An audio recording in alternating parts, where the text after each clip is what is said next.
ये अब्दुल कादिर जिलानी की शान है।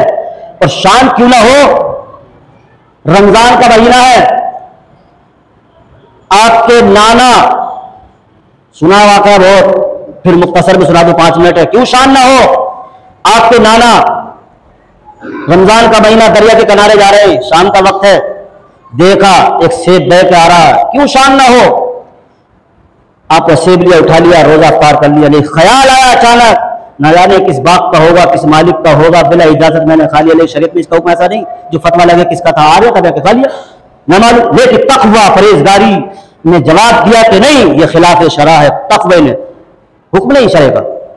आप दरिया के किनारे किनारे जाते, देखा एक बाग नजर आया दरिया के किनारे, जो हो ना हो यही इसी बाग का सेब होगा जिसको मैंने खाया। आप बाग के अंदर जाते, देखा एक नूरानी बुजुर्ग बाग के अंदर बैठे हैं। सोचा हो ना हो यही बुजुर्ग है, इन्हीं का बाग है। आप पहुंचने के बाद में कहा सरकार गलती हो गई है, माफी के लिए आया क्या कि एक सेब आपके बाग से जा रहा था दरिया के किनारे, मैंने उसको उठाकर खा लिया, वे आपकी बारगाह में माफी के लिए कहा। आपके नाना ने कहा कि अब बेट समझ गए, ये अपने वक्त का बहुत बड़ा मुसाले है, इसकी एक पुश्त से एक बच्चा पैदा होगा, समझ गए। बुजुर्ग तो समझ जाते, अल्लाह के वली को ना कोई खौफ है ना कोई गम है, बता सकते, समझ गए। कहा माफी तो हो जाएगी बेटा, लेकिन मेरी एक 3 शर्तें हैं। कि क्या? कि मेरे 10 साल इस बाग को रखाना पड़ेगा, इसकी आबियारी करनी पड़ेगी। कहा शर्त मंजूर। दूसरी ये है कि मेरी एक गूंगी बहरी लड़की है, उससे निकाह करना पड़ेगा। अपाइज, हाँ, गूंगी बहरी अपाइज, पैरों से अपाइज, कानों से बहरी, आंखों से अंधी, पैरों से लपाइज, 3 चीज उसमें शर्ती। कहा सरकार मंजूर, तकवे का तकाजा था, पूरा करना है ना तो जाते कि मंजूर। 10 साल बाग को रखाया। कहा सरकार पूरे हो चुके 10 साल। कहा दूसरी शर्त एक है, हुई होने के बाद में कहा मेरी लड़की ऐसी है। आपने उस शर्त को मंजूर किया, करने के बाद में निकाह किया, ले गए घर। जब खलवत में जाते देखा जिसके बारे में बताया था बिल्कुल उससे बरिस अलग था, न अंधी थी, न बहरी थी, न लुंजी थी, न कुछ था। आप दौड़े पहुंचे, सरकार क्या माजरा है, आपने तो बहरी बताई थी, अंधी बताई थी, पैरों से लुंजी बताई थी। कहा अंधी इसलिए बताई थी, मेरी इस बेटी ने किसी गैर महरम को अपनी नजर से देखा ही नहीं। और अंधी इसलिए बताई, मेरी बेटी के कानों से कभी खिलाफ शरा किसी की चुगलखोरी न की न सुनी थी, इसलिए बहरी है। और टांगों से लुंजी इसलिए बताई थी, इसने अपने कदम को खिलाफ शरा अपने घर से बाहर नहीं निकाला था। जब इतनी तकने की अगर मालिक हो, ऐसी कोख से एक अब्दुल कादिर जिलानी जन्म लेता है। और जहां जिसके अंदर ऐसी चुगलखोरी भरी हो, गाने भरे हों घर की औरत में, टीवी और मोबाइल के रिमोट हो, तो अब्दुल कादिर जिलानी पैदा नहीं होगा। वहां शाहरुख खान पैदा होंगे, आमिर खान पैदा होंगे, और वो होंगे जो चलाता धारे काट रही है, ऐसे पैदा होंगे।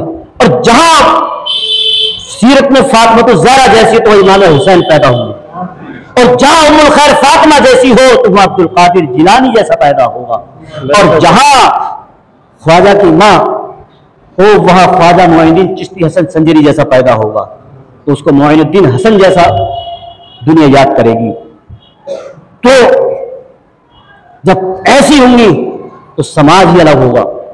आज हम अपने मुआशरे पे नजर डाल लें, हम अपने घर पे नजर डाल लें, हम अपने घर को देख लें, क्या नहीं बन सकते हैं। हम एक दूसरे को तबलीग कर ले, घर की माँ बेटे को तबलीग कर दे, आदमी नमाज पढ़ना शुरू कर दे, बीवी खुतबा पढ़ना शुरू कर देगी। और जब एक दूसरा बेनमाजी होगा तो दोनों घर रात काटे सोएंगे, अजान होती रहेगी। आज हम टाइम तो हो गया, लेकिन आज हम देखें किस चीज के शिकार हैं। हरम पर वो जिन्हें मूतने का सलीका ना हो, बोलने का सलीका ना हो, वो आज हमारे ऊपर तरह तरह की बातें करें, नबी की गुस्ताखी करते नजर आ रहे हैं। जिन्हें शऊर ना हो खाने का, आज वो हमारे नबी की बुजुर्गों की शान में तौहीन करे, उनकी ये मजाल। लेकिन मजाल तो हमारी है, कमी तो हमारी है, वरना ये जालिम ये तौहीन कर दे।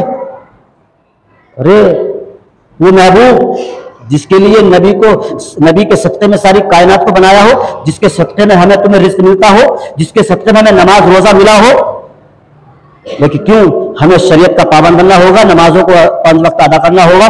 जब हमारी मसाजिद भी आबाद होंगी, मदारिस भी आबाद होंगे, खानकाएं भी आबाद होंगी, अगर ना किया तो ये भी वीरान हो जाएंगी, दूसरा मुसल्लत होकर इसको बिगड़ा जाएगा। आज देखिए हम पे पाबंदियां हैं, लेकिन शर्त यह कि हमें नमाजी बनना होगा, तब हम अल्लाह की बारगाह में दुआ करेंगे, तब अल्लाह हमारी सुनेगा। ऐसा ना सुनता, ऐसा तुम भी ना सुन के हमारी। हम बैठे बैठे मस्जिद में सोचते रहे यार खाना कब आएगा, आने वाले जब तक हम खबर ना भेजें, क्या टाइम हो गया। तो दुआ करते परवरदिगार हमसे कहने सुनने में जो भी गलती हो गई, इस रबीउल गौस आज़म के सदक़े में मौला हमारी गलतियों को माफ़ फरमाए, और इन्हीं बुजुर्गान दीन के सदक़े में, नबी के सदक़े में, पंजतल पाक के सदक़े में मौला हमारे इस शहर, इस बस्ती पर अपना फजल फरमाए, और इस शहर, इस बस्ती, इस मुल्क पर जितने भी हमारे मुसलमान भाई रहते हैं मौला उन सब पर अपना खास फजल फरमाए, जालिमीन के जुल्म से निजात फरमाए, हासिदीन के हसद से निजात फरमाए, मौला हमारी मसाजिद मदारिस और खानकाहों की हिफाजत फरमाए, अल्लाह हम सबको नजर बस से महफूज फरमाए, इस्लाम का बोलबाला फरमाए, कुफ्र का मुकाला फरमाए, अगर इनके दिलों में दीन की हिदायत है अल्लाह इनको दीन की समझ अता फरमाए, अल्लाह इनको निस्तो नाबूद फरमाए। मेरे साथ कलमा शरीफ पढ़े, ला इलाहा इल्लल्लाह मुहम्मदुर रसूलुल्लाह, तूबू इलल्लाह, अस्तगफिरुल्लाह।